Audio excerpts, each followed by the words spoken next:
Bonjour à tous et bienvenue à cette conférence de presse qui fait suite à la vidéoconférence des ministres des Affaires étrangères. High Representative Vice President Josep Borrell will present you with the main outcome of the meeting, after which we will take you questions. I believe we will have to switch to the old system due to technical problems whereby I will read your questions. So I hope you can proceed with sending them already to the Council system. But without further ado, High Representative, please. Thank you.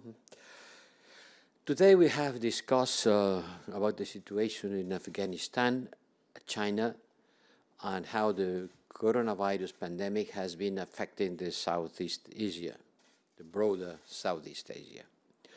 In Afghanistan, we had a brief discussion and adopted conclusions on our support to the country. Our discussions comes right after the recent power sharing agreement reached between President Ghani and Abdullah. We hope that this important development will pave the way for the beginning of a peace process between the Afghan government and the Taliban. And we have been united in our efforts to support the beginning of an Afghan-led and Afghan-owned peace process. Such a process should now begin without further delay. But we have to regret that the violence from the Taliban continues. A significant reduction of this level of violence is badly needed. They recently observed a 3-day ceasefire over the Eid celebration, but 3 days is not enough. Afghanistan and its people need a permanent ceasefire. And ahead of the international pledging conference that we are going to hold in November in Geneva, we want to make clear that its future political and financial support, our future financial and political support, will be strongly linked to the commitment of the parties to the conflict, to a meaningful peace process and maintaining the achievement of the last years, in particular as regards women and children's rights. We also updated Ireland updated the Council at the beginning of our meeting on its campaign to get a temporary seat at the Security Council, with the vote is going to take place on the 17th of June, and I think it's in our collective interest to ensure as much European Union members' representation as possible on the Security Council. I wish Ireland every success, because a positive result for Ireland would be a positive result for Europe. But the main important issue that we dealt with was our relationship with China, and this was the main focus of this Council. The coronavirus pandemic has accelerated existing trends. In fact, we can say it has been a wake-up call. US-China rivalry is becoming a structuring factor of the post-coronavirus world. This is becoming more assertive, more controversial, and we agreed in our meeting on the need to reinforce a policy based on our interests and on our principles. We can all agree that it is impossible to put our relationship with China into a single box. It's too much complex. It doesn't fit in a single category.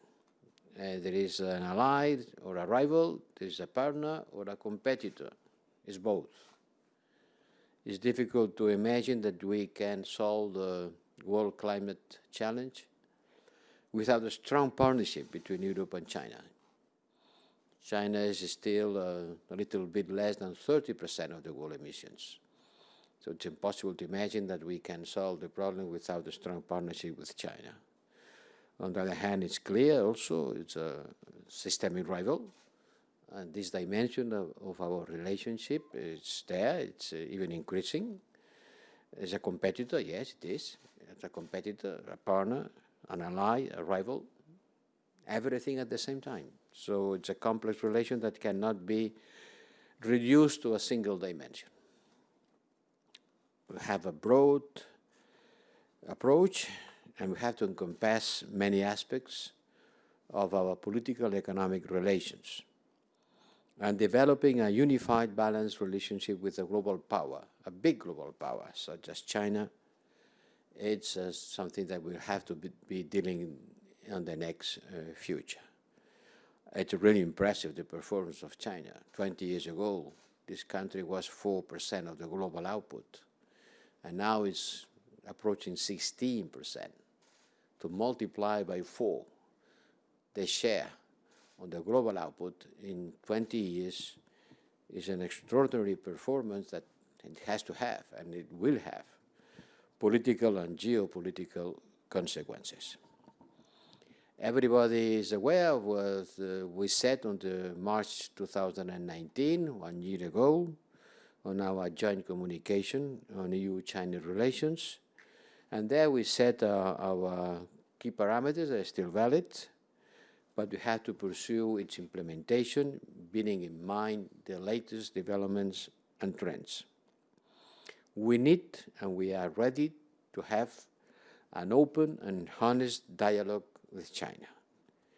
This should cover all elements of our relationship, from trade and investments, where we have to continue working towards the establishment of a real, a true level playing field, to global challenges. I mentioned climate change, but also conflicts and the pursuit of stability in all corners of the world, and not forgetting key human rights issues. China is a systemic actor, and it has to be considered like this from political and economic point of view. The most recent developments in Hong Kong are a case in point. Member states, I can say all of them, have expressed a clear common position on this, reflected in a formal statement that has just been issued. On this statement, we express our grave concern at the steps taken by China on the 28th of May. We believe that this risk to seriously undermine the one country, two systems principle on the high degree of autonomy of the special administrative region of Hong Kong, and China agreed with United Kingdom when United Kingdom withdrew from Hong Kong. We want also to stress that our relationships with China are based on mutual respect and trust. And I want to underline this, mutual respect and trust. But this decision calls into this question.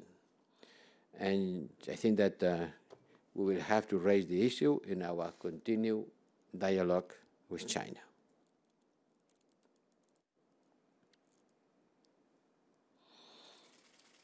I can summarize saying that China is without doubt one of the key global players, and the EU has to continue its engagement with China based on interest and objective. If successful, this engagement will help to shape a more stable and prosperous world, but also a world respectful of fundamental rights and freedoms. This will continue. Thank you. Thank you very much. So I have received a number of questions via WhatsApp. I just want to remind all of you that, as usual, normally the questions should address topics that were discussed in the Council. So I will give priority to these questions, and then we will see if there is time for a number of other points. Je commence avec la question d'Alain Franco de la radio-télévision suisse. Les événements à Hong Kong peuvent-ils remettre en cause le sommet de Chine-UE de Leipzig? À partir de quel niveau de restriction les libertés à Hong Kong l'Union européenne estime-t-elle la nécessité de sanctions? Se joint-elle aux protestations des États-Unis et du Royaume-Uni? La première question, la réponse est simple, non. Non, je pense que le sommet de Leipzig est toujours dans l'agenda et si les circonstances par rapport à la pandémie le permettent, il va tenir lieu. Et la question des sanctions n'a pas été... Il y a seulement un pays qui a fait référence à la question des sanctions. Je pense que les sanctions ne sont pas la façon de résoudre nos problèmes avec la Chine.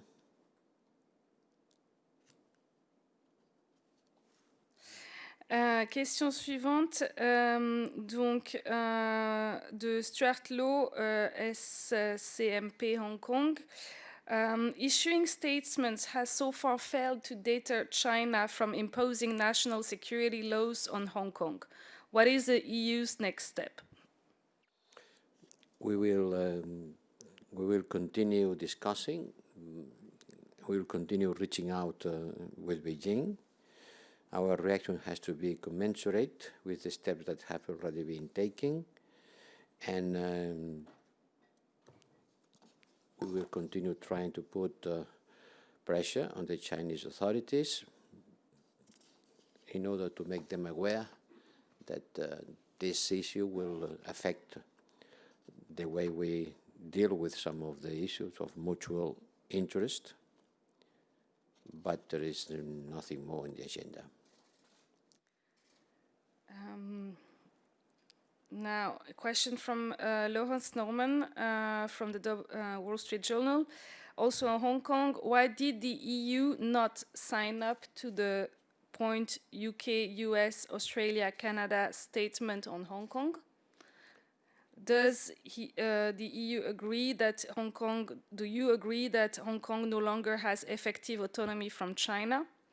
Would the European Union stance be different if Britain was still here in the European Union? So let's start with the first question. If the UK was still here. Several different questions. Yes, as usual. So first question from Lawrence. Why did the EU not sign up to the statement which was joint between the UK, the US, Australia, Canada? They issued a statement on Hong Kong. Why the European Union did not join? Because we have our own statements. We don't need to join other people's statements. We have our own statement. Second question, do you agree that Hong Kong has no longer an effective autonomy from China? Well, the autonomy of Hong Kong has been really weakened by this decision. It jeopardizes the autonomy of Hong Kong. And do you think the EU position would be different if Britain was still in the European Union? No. Okay, now a question from Jacopo Barigazzi from Politico, also in Hong Kong. Events in Hong Kong involve a sudden change of law. Are investment deals with China at risk? You talk about a more robust strategy. Was there any progress on this front today? On what? On having a more robust strategy vis-à-vis China. You mentioned this in the beginning of the week and addressing the ambassador of Germany. So is there any progress on this part? Yes, it has been was an informal council. It was devoted to a debate on the general issue. You cannot expect a new strategy already being written after this discussion. This was an informal meeting, and it was very interesting to know and to pulse the situation of each and every one of the member states. We will continue discussing about it, but you cannot expect of an informal council to deliver something like the China outlook that was produced on the last March. But for sure, it will be a new statement of this kind, a new outlook on China, taking into account all the recent developments related with the pandemic, related with Hong Kong, related with the need to level the playing field, related with the imbalances in our relations, related with the internal development of in China, the more assertive diplomacy. All these things will be put together on the reflection of the European Union, and then finally we will produce a document, but it was not the purpose of today's meeting. Thank you. Now a question from Bart Beiland, De Standard, on Hong Kong still. Have interests become more important than values for the European Union? Our union is based both in values and interest, and we try to defend our interest and to preserve our values in this case and in any other case. Now, question from Robin Emmott from Reuters. You have spoken about a more robust China strategy, as we were just referring. Was there a consensus today for such a strategy, and what would it entail in more details? I cannot go into more details of what I have already explained to you. As I said, it was an informal meeting, can I say a brainstorming in think tank language, an exchange of views, position of the member states with respect to many of the issues that compose these complex relations. He presented a first report using several slides in order to explain how our economic relations are, how unbalanced they are, which are the position we have in several issues, from climate change to investment, the lack of avances. How do you say avances? How would you say avances? No. Well, advancement. We had advancements. Exactly, the lack of advancements on the negotiations we are having about the agreement on investments. All these things has been on the table. Everything has been discussed, but there is no conclusions yet. Now a question from Zinar Sino from Radio Media Network. Could you elaborate to the journalist on the response that the foreign ministers might have had on the strategic autonomy regarding the producing of medical supplies in the European Union? This is one of the things that we have been considering. The pandemic has shown that in critical moments, the global economy is not able to fulfill all demands in any quantity and in any place, and that there are weaknesses related with the fact that we have stopped producing at home some critical products, especially on the pharmaceutical side. And this will call for building strategic stocks. Why do we have strategic reserves of oil? Why do stockpile oil? Because once upon the time it was a crisis and the supplies of oil were cut. And since then we decided to have a strategic reserve. Well, today we have seen that in a critical moment, some products which were not considered critical, they became critical because the supplies were cut. And I think that the logics will produce the same kind of reaction. We have to have reserves of some products which were not considered critical, but at a certain moment they can become critical. The supplies can be cut or not being enough, and then we'll have to react in the same way that we reacted when we decided to create the strategic reserves on oil. I'm asked by Jacopo from Politico to repeat his first question. So the first question was whether the change on Hong Kong put at risk investment deals with China. No. Then I will move on to, still in China, but a slightly different issue.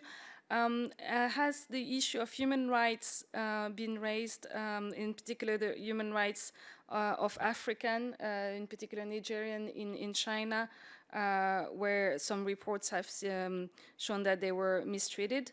This is a question from Anna Van Deske. This has been mentioned during the discussion, yes. This is one of the things that some member states put on the table on the discussion about the situation of human rights and some events that relate to us affecting some African citizens countries, members, citizens, from African citizens. Okay, then I think we covered more or less everything about China and Hong Kong. I will now take a question on the agenda of the meeting, which was from Noureddin. Did the Council discuss Libya in the current affairs point? How united is the European member states on Libya, and what do they agree about Libya? Has this been discussed, and where do we stand? It was not in the agenda, and it was not mentioned on the current affairs. Well, I make a reference to the situation in Libya, where unhappily there is nothing new. Nothing new to be reported to the Council and to provoke a discussion about it. I see that we are approaching 2 o'clock, so I think I will conclude here. Thank you very much. My apologies to for the technical problems. I hope we can return to a live interaction at the next Council. I wish you a very nice afternoon and see you next time. Thank you.